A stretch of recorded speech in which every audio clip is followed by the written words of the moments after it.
Alrighty, scuffed intro start. This is going to be a little comparison between the standard triangle shelf TC loot rooms and the new multi-bamboo shelf TC loot room.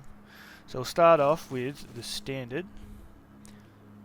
So as you can see, we've got the TC set up against the back wall facing us, horizontally across like standard, and you've got the little build up here to make the shelf. You get a total of 1, 2, 3, 4 larges and 1, 2, 3, 4 smalls. Note that you can fit all of these behind the garage door without them sticking out. So for the calculations, 4 large boxes, 192 spaces, small box, 72, for a total of 264. Now, some people build it with, they rotate these two sort of sides to it, and then they place the TC this way along the wall for a different configuration, which we'll go have a look for over here. So in that configuration, you can actually get 5 large boxes. You got 1, 2, 3, 4, 5, and you can fit 3 small boxes in there. Mind you though, one of these small boxes will fit through the garage door and will need to be code locked or locked in general to prevent people from getting it through the garage door. So with this configuration, you might think, well, it's obviously got more large boxes, it's going to have more storage, and you'd be right. Your 5 large boxes give you 240, and your 3 small boxes give you 54, for a total of 294. Now, with the new DLC bamboo shelves and the wicker barrels, you can fit quite a lot more into this area without a shelf, with less large boxes, and I'll show you how. Note that all of this fits within a garage door. What it doesn't fit behind is your standard metal door. So, we'll start off. You've got your TC at the back here. It's up against the wall, pretty standard. And you've got 3 wicker barrels. Now, you do need to use wicker barrels for this because they do have a slightly smaller hitbox, and it allows you to cram a bit more in. But the main highlight is the use of these shelves, and I'll explain in a minute.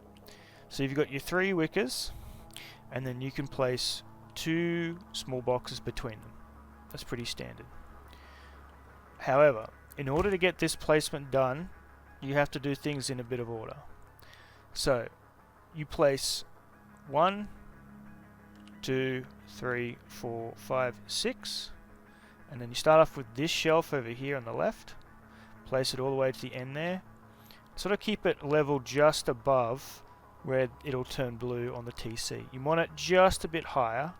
I can't remember the exact reason why, but you still have a bit of clearance to work with. So don't be afraid to put it like a tiny bit up.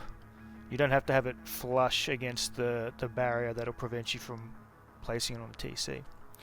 So you place this one here first, then this shelf in the configuration that it's up against that one, and then you place this shelf, making sure that you push it towards this side of the frame.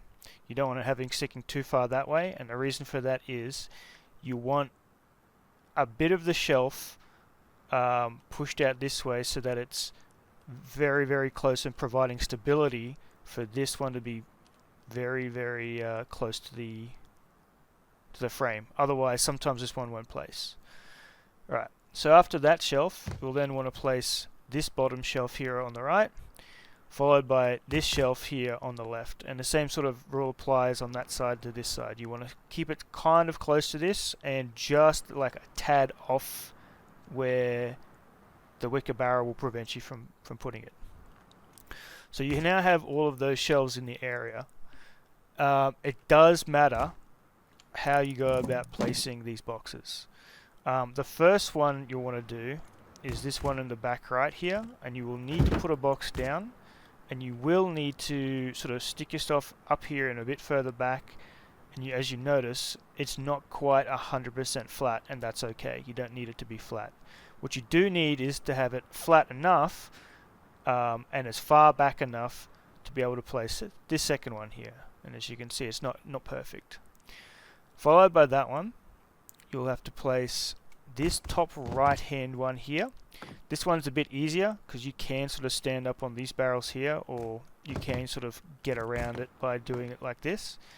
Otherwise, you can just sort of like just force it in, and you want to force it all the way to the edge so it overlaps. Followed by this one as tight as you can onto this one here. Now 16, or the 16th placement, is this back one here, and again you'll most likely have to place a little box here, and this one's a bit easier than that one, and you can sometimes shift lock place it back here. Followed by this one here, which doesn't have to be as flush, and it can just be just about anywhere. Then you'll want to place this one down here, and you can do it just by standing here and maybe jumping or whatever, or crouching up here and just sort of moving yourself back and just locking it in, and then you can place this one here. And this one it'll be a bit weird because it won't allow you to like lock it in here flush. I'd say it's got something to do with this bamboo shelf, but it's also got something to do with the frame. But for whatever reason, you can clip it through the frame and it won't throw a hissy fit about the frame. So that's number 19. Then you'll want to finish off with this one up here. This one can be a bit of a frustration, but like it will eventually sort of work out. Like, it's not going to be too much of a hassle. And you do want to push it as far over to the left as possible. You might have to freehand this one. The shift locking thing will sometimes let it sort of get as close to the left as you can. Sometimes it won't. It's, you know, just it's freehandable. You get away with it. And then this one is kind of the tricky one, and you kind of got to start sort of like eking yourself off the side of the wicker barrel, and maybe just sort of as you nudge yourself up here. But eventually, if you've done this one right and you've got it pushed as far to that side as you can, even with a bit of leeway, fit this one in here. Now, if you just got metal doors for the time being, that's fine.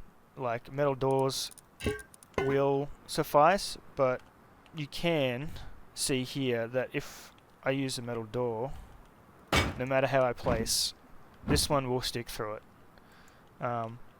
So you can leave that one for later. Else, you can just throw down a garage door, and you can see how rotating it covers the entire of it. You won't have any issues with people picking up through the door. So, at the end of that, you've crammed all that in there. We'll have to do some calculations, and as you can see, we have quite a lot more storage in there due to this amount of small boxes we can cram in. So you've got the 144 for the 3 wicker barrels, which are equivalent to large boxes, but now we've got 13 times 18 13 small boxes of 18 spaces each for 234, for a total of 378, which is almost over. It is over 100 times more, 100 spaces more than your rotated TC one, which is, I think, the most optimal placement previously. And this one is not as much. It's only 260. You lose about 30. Well, about 30. So there you go. There's the new multi-bamboo shelved 1x1 TC loot room. I ran this in a starter on Rustified AU Premium last week, and honestly, keeping so much in like a starter, you might think it's a bad thing, but on the wipe days, if you're making huge bases to start with, you're sinking a lot of time and effort into making those bases, most likely for other groups, larger groups, to come along and raid you and take you out, because they will see your larger base and think, yeah, that's a threat. So by locking it all in a 2x1, people are going to have a look at it and go, oh, it's just a standard 2x1. And if it's got metal doors and, you know, your standard airlock, then 9 times out of 10 with metal doors here, they're going to go, one look at it and go, do I really want to sink, 8 here and then maybe another 4 here? Or do I want to sink 10 here and try and get it through the wall. When they can look at larger bases, you know, and go, this base seems like it might have more loot to it. I might go and, you know, spend my loot somewhere else. So that's it. That is the multi-bamboo shelf 1x1 TC loot room.